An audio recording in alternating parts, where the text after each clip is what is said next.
নমস্কার বন্ধুরা, স্পাউ স্টোরিজের আরেকটি নতুন ব্লগে আপনাদের সবাইকে স্বাগত জানাই। আশা করি আপনারা সবাই ভালো আছেন। দেখেছেন কি বাজে ওয়েদার। আজ গোটা 2-3 মাস ধরে কলকাতার এই অবস্থা।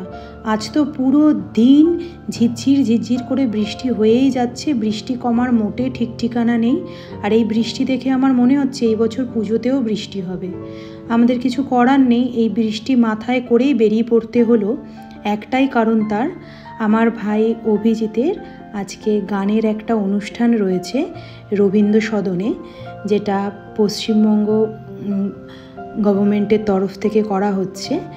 আর মমতা বন্দ্যোপাধ্যায়ের উদ্যোগে এই যে প্রোগ্রামটা রয়েছে, এটা হচ্ছে নতুন যৌবনের দূত।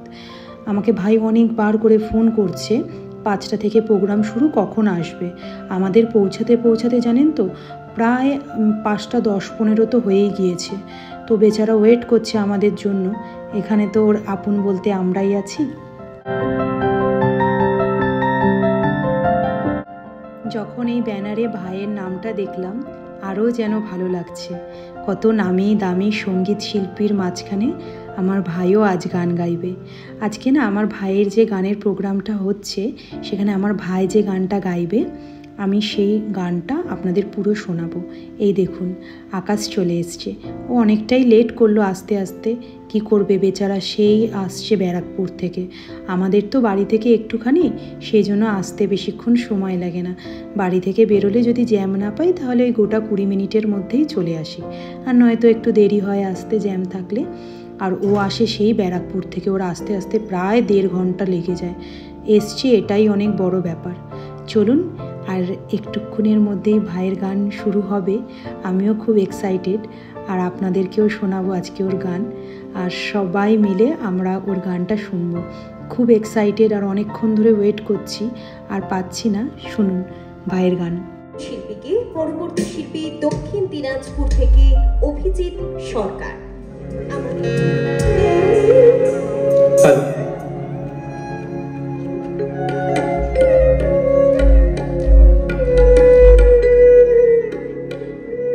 নমস্কার।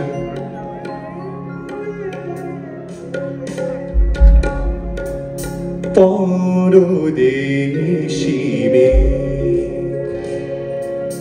যাও রে ফিরে, বলিও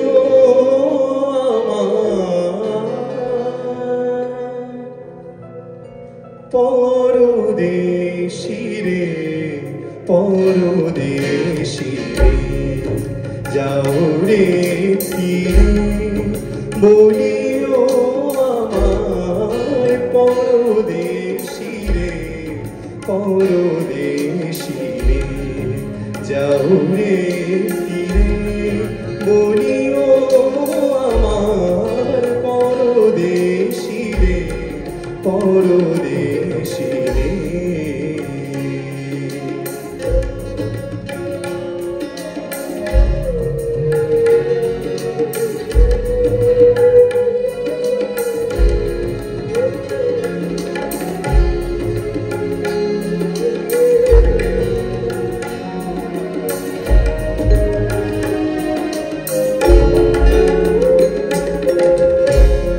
সে দেশে যাবে বাদল ঝরে,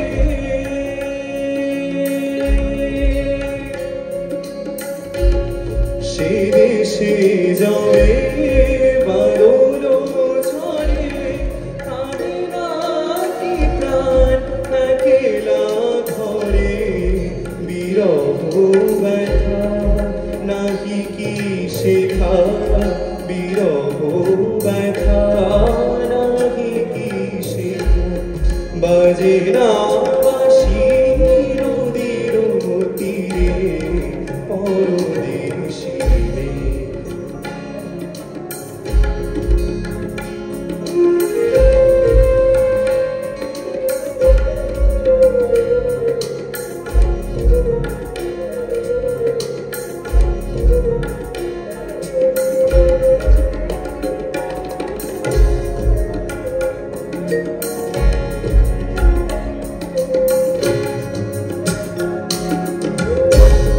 বাদলো রাতে ডাকিলে পিয়া বাদলো রাতে ডাকিলে পিয়া ডাকিলে পিয়া পিয়া পাপিয়া ডাকিলে পিয়া পিয়া পাপিয়া ভাইয়ের গান আমাদের দুর্দান্ত লেগেছে। আপনাদের কেমন লেগেছে একটা অবশ্যই কমেন্ট করে জানাবেন। এক্সাইটমেন্টের চক্করে পুরো গানটা আমি কমপ্লিট করতে পারিনি। তো যাই হোক, এইবার এত সুন্দর প্রোগ্রামের পরে তো খাওয়া দাওয়া হবেই, তাই আজ কিন্তু ভাই আমাদের খাওয়াতে নিয়ে যাচ্ছে, মানে ট্রিট দিচ্ছে। এত ভালো একটা প্রোগ্রাম হওয়ার জন্যে চলে যাচ্ছি আমরা ফিয়েস্তাতে, যেটা রয়েছে একদম নিউ মার্কেটে, আর বেশি দূর না এখান থেকে নিউ মার্কেট। চলে এসেছি আবার ফিয়েস্তাতে খেতে। লাস্ট টাইম খেয়েছিলাম, খুব ভালো লেগেছে। তো এবার চলে এসেছি এক গাদা গ্রুপ মিলে। আসুন দেখাচ্ছি।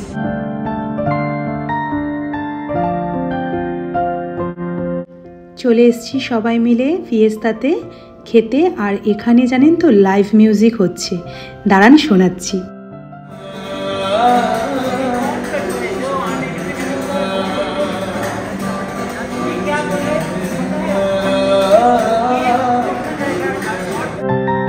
লাইভ মিউজিক শুনতে শুনতে চলছে আমাদের খাওয়া দাওয়া। আপনাদের একটা মজার ঘটনা বলি। আমার হাজব্যান্ড তো বাংলা বোঝে না, গানের কনসার্টে গেছে, এবার সবাই তো বাংলা গাইছে, ও তো বেচারা বুঝতে পারছে না। তো অনেক করে বলেছে আমার ভাইকে ও যেন আজকে ওকে হিন্দি গান শোনায়। ও গান শুনতে যথারীতি ভালোবাসে। তো এখানে আসার পরে যখন আমরা এই লাইভ মিউজিক দেখছি যে হচ্ছে, তো আমরা রিকোয়েস্ট করেছি ভাইকে যে তুই একবার আমাদেরকে এখানে গান শোনা। তো যদিও এটা আমার ভাইয়ের প্ল্যাটফর্ম নয় গান গাওয়ার, তবুও ও আমাদের মন রাখতে আর আমাদের জন্যে কেবলমাত্র কিছু গান করেছে, যেটা শুধু আমাদের না, ওখানে থাকা সবাইকারের মন ছুঁয়ে গিয়েছে। আর সব থেকে ভালো যেটা আমার লেগেছে, ভাই যখন গান গিয়ে উঠে চলে আসছে, লোকে ভাইকে বলছে ওয়ান মোর প্লিজ, আরেকটা গান করুন। ওরা হাত ধরে ওকে টেনে নিয়ে স্টেজে তুলেছে। এত ভালো লাগছে। ওর গানের গলাটা যদিও বরাবরই খুবই সুন্দর, এবং ও যেভাবে এগিয়ে চলেছে, আমি আমার আশীর্বাদ আর আমার শুভকামনা ওর জন্য রইল, যাতে ও জীবনে আরও বড় হয়, আরও বড় নাম করে, আরও বড় জায়গায় নিজেকে প্রতিষ্ঠা করতে পারে। আর ব্যাস, আমি তো এটা দেখেই খুশি। দিদি, তাই না? দিদি শব্দটা তো তাই বলে, মায়ের পরে দিদির স্থান। আর ও আমাকে সত্যিই নিজের দিদির মতনই ভালোবাসে। অল্প সময়ের পরিচয় হয়তো, কিন্তু ভীষণ আমাকে আপন করে নিয়েছে, এবং আমরাও ওকে নিজেরই ভাই বলে মনে করি। সুতরাং আমাদের মধ্যে যা কিছু হয়, একটা ভাই বোনে যেরকম ঝগড়া ঝামেলা, ভালোবাসা, একে অপরের সুখ দুঃখে সাথে থাকা, সে থাকেই, বসে আর বলার নয়। এই দেখুন, আপনাদের সাথে কথা বলতে বলতে চলে এসেছি লাইভ কাউন্টারে। লাইভ কাউন্টারে প্রচুর জিনিস রয়েছে। আপনারা তো অনেকেই জানেন এই ফিয়েস্তাটা বারবিকিউ নেশনেরই একটা পার্ট। আর এই লাইভ সেকশানে প্রচুর অপশন ছিল, veg non veg, pasta, fuchka, Chinese bhel, veg momo, chicken momo. Chicken মোমোটার যে কি দুর্দান্ত টেস্ট, আর গান শুনতে শুনতে খেতে কিন্তু দারুণ লাগছিল।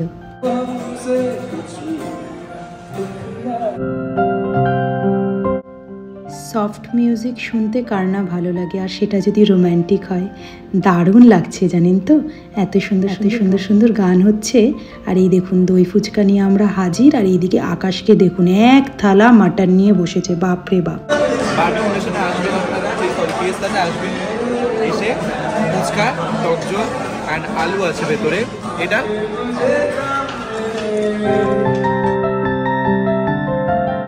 চলুন, আমাদের তো স্টার্টার খাওয়া কমপ্লিট। এবার একে একে আমরা মেন কোর্সের দিকে এগোই। এরপরে তো আবার ভাই গানও করবে, আর তারপরে ওদের যাওয়ারও আছে। এমনিই জানেন তো, এখানে আমরা পৌঁছেছি ওই 9টার কাছাকাছি। তো সেহেতু খুব একটা বেশি সময় পাইনি যে একটু খাবো, জিরোবো। ওই জন্যই একটুখানি তাড়াতাড়ি করেই খাচ্ছি। আর সত্যি কথা বলতে বেশ খিদেও পেয়েছে। তো ওই জন্য ঘুরে ঘুরে দেখছি, প্রচুর অপশান ছিল। চিকেন বিরিয়ানি, বাসন্তী পোলাও, তারপরে চিকেন কষা, মাটন, ফ্রাইড রাইস, নুডলস, কি ছিল না সেটা বলার অভাব। আর এই বাফেটগুলোতে এলে না মনে হয় যেন বেশ কোথাও বিয়েবাড়ি খাচ্ছি।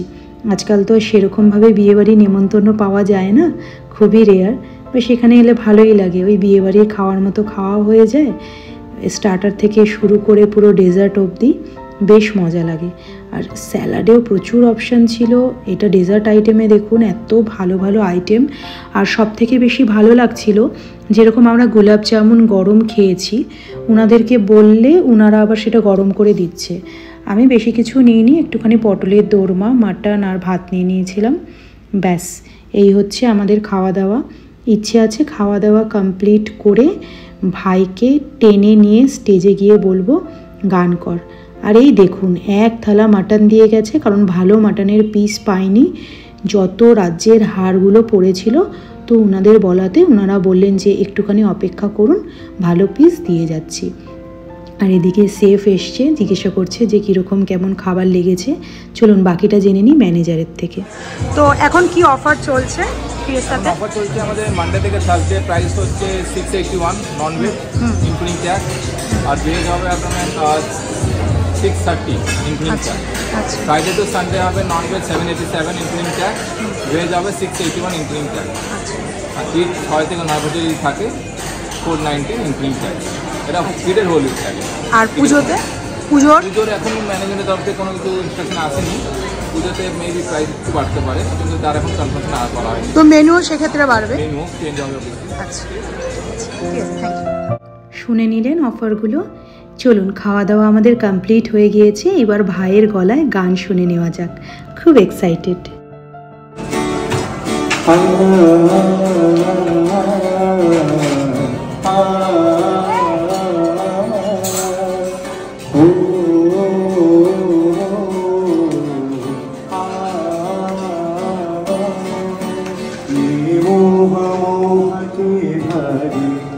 तेरी उंगलियों से जाऊंगी कोई तो रागी इस तरह भाई सुलझे रोम रोम की तारा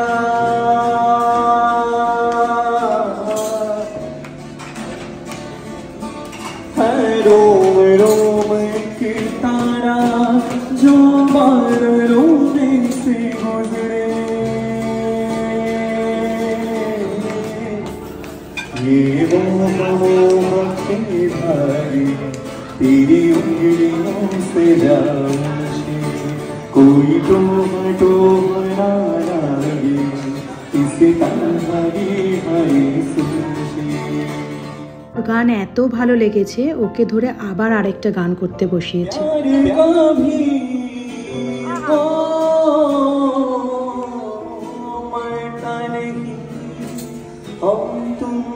मरते हैं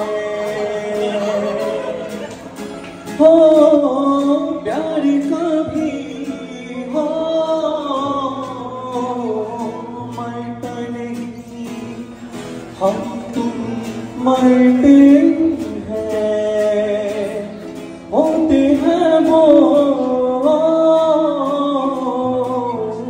लोग अमर प्यारी जो करता है जितनी अदा उतनी वफा जितनी अदा उतनी वफा एक नजर प्यार से देख लो फिर से जिंदा कर दो तुम मेरे दिल की है और जीने को क्या चाहिए हाँ तुम मेरे दिल की है और जीने को क्या चाहिए। ভাইয়ের গলায় এত সুন্দর গান শোনার পরে এই দাদাও নিজেকে আটকে না রেখে উনিও গান করতে লেগে গেলেন। আর ব্যাস এইবার আমাদের সেলিব্রেশনের পালা। কেক চলে এসছে। প্রথমবার ভাই রবীন্দ্র সদনে জীবনের প্রথম নজরুল গীতি পারফরমেন্স করেছে, তারই সেলিব্রেশন আজকে চলছে। আমরা সত্যিই খুব খুশি এবং খুবই আপ্লুত যে এত সুন্দর একটা মেমোরির সাক্ষী হয়ে রইলাম, আর মনের মণিকোঠাতে এত সুন্দর একটা দিন তুলে রাখা হলো। আমার যে কি ভালো লাগছে, সত্যি খুব আনন্দ করেছি আজকে। আর কেক কাটিংটা একটু তাড়াতাড়ি করা হচ্ছে, কারণ আকাশ আর নীলাদ্রি বেরিয়ে যাবে, ওদের বাড়িটা যেহেতু অনেকটা দূর যেতে হবে। আর আমি, ভাই আর আমার বর, আমরা তিনজনে মিলে একটুখানি লেট করেই বেরোবো, কারণ আমাদের বাড়ি কাছে। আর ভাই তো এখান থেকে র্যাপিডো করে নেবে, ওর বেশিক্ষণ লাগবে না। এরা দুজনে দেরি হবে বলে এরা দুজনে তাড়াতাড়ি করে বেরিয়ে গিয়েছে। আর আমরা তিনজনে মিলে এইবার চলে গেছি ডেজার্ট সেকশনে, বসে বসে গরম গরম গোলাপ জামুন খাচ্ছিলাম আর আড্ডা দিচ্ছিলাম। এই তো কিছুক্ষণ, এরপরে তো বাড়ি ফিরতে হবে। চলুন, খাওয়া দাওয়া হয়ে গিয়েছে, এইবার বাড়ি ফেরার পালা। আজকের ব্লগটা আমি এখানেই শেষ করছি। ব্লগটা কেমন লাগলো জানাবেন, ভালো লাগলে একটা লাইক, শেয়ার, কমেন্ট করে দেবেন। আর আপনারা যদি আমার চ্যানেলে নতুন হন আর চ্যানেলটিকে যদি এখনও সাবস্ক্রাইব করে না থাকেন, দয়া করে চ্যানেলটিকে সাবস্ক্রাইব করে দেবেন। দেখা হচ্ছে খুব শিগগিরই নতুন একটা ব্লগে। ততক্ষণ সবাই ভালো থাকবেন, সুস্থ থাকবেন, নিজেদের যত্ন নেবেন। ততক্ষণের জন্য টাটা।